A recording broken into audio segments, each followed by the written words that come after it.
Hai guys. Jadi hari ini kita ada di Tahuran.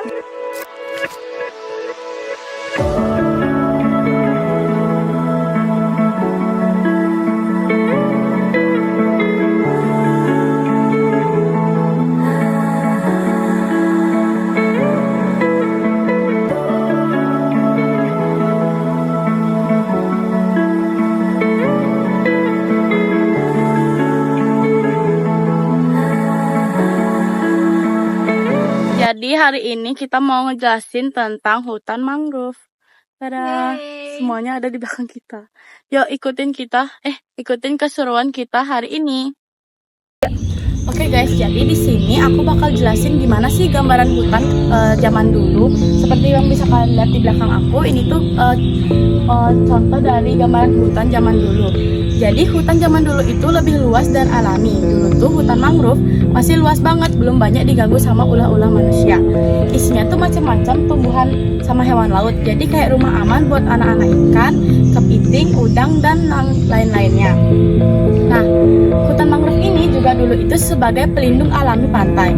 Hutan mangrove ini kayak tembok alami buat pantai, akarnya yang rimbun, nahan ombak sama arus. Jadi pantai nggak gampang terkikis, juga ngelindungin daratan dari air laut yang naik. Nah, hutan mangrove ini juga merupakan sumber hidup dari masyarakat pesisir. Orang-orang yang tinggal dekat pantai dulu benar-benar ngandelin hutan mangrove ini, yang bisa kayunya itu bisa buat bakar dan bikin rumah. Daun sama buahnya ini juga bisa dipakai pakan ternak atau dimakan. Lautnya juga bisa jadi tempat nyari ikan sama hasil laut lainnya.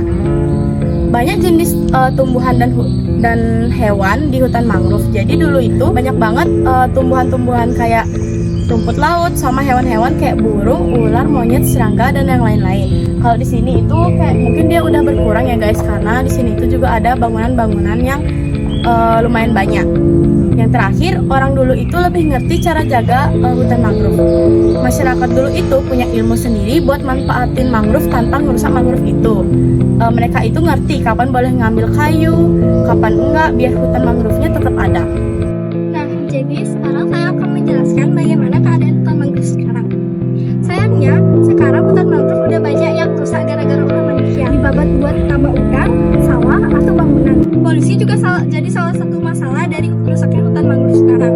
Limbah dari pabrik, pertanian, dan rumah tangga juga bikin hutan mangrove kotor. Nah, limbah ini bisa merusak pertumbuhan mangrove sama bikin hewan-hewan yang di dalam mangrove ini bisa sakit. Selanjutnya itu ada iklim berubah. Naiknya permukaan air laut gara-gara iklim berubah bisa bikin hutan mangrove yang dataran rendah tenggelam. Cuaca ekstrim juga bisa merusaknya. Nah, untungnya sekarang udah banyak yang mengerti pentingnya mangrove. Jadi, pemerintah, organisasi, sama masyarakat pun mulai banyak lagi yang menanam mangrove yang sudah rusak. Dan juga pemanfaatan lebih diatur. Sekarang, kalau mau memanfaatkan mangrove, udah ada aturannya, meskipun kadang masih susah diawasi. Ekowisata mangrove juga mulai dikembangin, biar orang bisa nikmati mangrove tanpa ngerusak. Kita soal hutan mangrove di masa depan, pertama harus jaga banget. Kedepannya hutan mangrove itu penting banget buat menghadapi perubahan iklim sama menjaga lingkungan pantai. Kalau mangrove hilang, bahaya banget buat kita. Lalu yang kedua, bangunan harus mikirin mangrove kalau mau bangun sesuatu di dekat pantai. Jangan sampai ngerusak mangrove, harus cari cara yang seimbang dan bangun sama jaga lingkungan. Lalu masyarakat lokal harus ikut jaga. Orang-orang yang tinggal dekat mangrove itu penting banget buat jagain. Kalau mereka dilibatkan dan dikasih hak, mereka pasti lebih peduli. Lalu pemerintah harus bikin aturan yang kuat.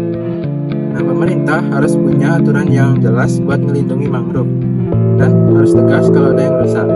Lalu yang terakhir, penelitian dan teknologi penting. Kita butuh penelitian agar tahu cara terbaik buat jaga sama memanfaatkan mangrove. Nah, selanjutnya itu ada teknologi bantu hutan mangrove. Jadi yang pertama itu ada pantau dari jauh. Nah jadi kita bisa menggunakan satelit sama drone, bisa dipakai buat ngeliat kondisi hutan mangrove itu dari atas, ada kerusakan atau enggak. Nah terus yang kedua tuh ada nanam lebih efisien. Jadi ada teknologi buat nanam mangrove yang lebih cepat dan tepat biar hasilnya tuh lebih bagus. Nah yang selanjutnya itu ada bisa belajar lewat internet. Kita bisa belajar banyak soal mangrove lewat internet, video atau aplikasi. Jadi makin banyak yang peduli sama mangrove. 1, 2, 3. Hai guys, jadi sekian video dari kita tentang mangrove. Semoga bermanfaat. Dadah.